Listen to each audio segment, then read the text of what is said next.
I don't know whether he's saying thank you or fuck off. I'm gonna go with fuck off. And maybe not pass by the driver's window.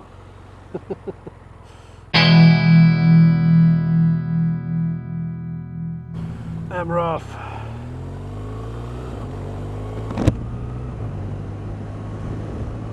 I have to say, after a week or two of driving in the city, or just in the city, I'm running into an awful lot less drama than I see a lot of other lads running into. There's, I know there's sort of a couple of motor vloggers, probably Royal Jordanian is the most well-known one, that seems to run into situations all the time, and you know, I've had a very boring commute the last couple of weeks. I'm actually trying hard not to let my guard down. Oh, just staying a wrap on that. I do fucking better than that at Christmas.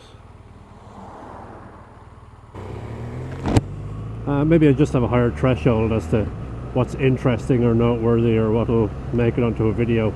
Like, I probably have to almost get killed before I just go, oh yeah, that was quite interesting. Whereas a lot of lads are like, that car was too close to me, that fella pulled out, oh look, a fire thing, very interesting. But I tend to just gloss over that stuff. So maybe my standards should decrease a little bit. What do you think? What do you think, viewers? Because I don't want to turn into one of those hey fellas who fall over, because I don't want to turn into one of those you know, complaining about drivers and things. As I've said in previous videos, there's not an awful lot interesting about it. So generally, if I'm out, I'll and it's why you see me saying random things when I see stuff, is that the way I edit videos is I look at the waveform, the audio, so I can sort of look at the audio as it sort of jumps up and down and know when I'm saying something, when I'm not saying something. So in order to later go on and edit out of hours of footage, whenever I see something unusual, I tend to go, look at that bus, and later on I'll know to sort of go back to it and go, oh yeah, look at that bus. And so there's probably a lot of interesting stuff sort of lost to time, because I tend to delete stuff I don't use, but even stuff I do use after the fact. I had grand plans when I started doing videos that I'd keep every second of footage on an archive somewhere, and you know, I could go back to it if I remembered something and all that sort of shit, but I don't actually care. So I'm generally just doing away with footage that I don't use afterwards. So if I, you know, import stuff and then I don't see anything useful, it goes in the bin.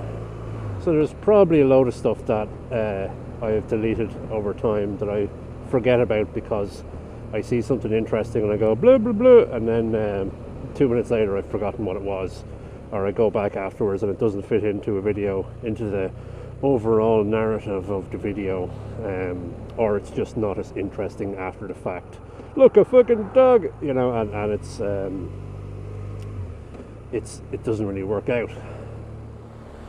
Another thing that happened in the last couple of weeks, and I feel like I cheated on this one, is I just hit 600 subscribers, enunciating, and you know, I have put out one, maybe two videos since 500 subscribers, so I feel like I'm kind of cheating a little bit on that one, in that it was all the previous videos and just sort of the general trickle of people coming in that drove that, I think, which, you know, doesn't seem like a great achievement to me. So the quality and quantity hasn't been great the last little while, so I'm gonna not be really making a big deal out of subscriber numbers, not that I do really, until if at some future point I hit 1,000, because 1,000 is a nice round number.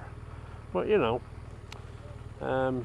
you take the nice milestones where you can get them, so 600 is not too bad. Cheers everyone for tuning in.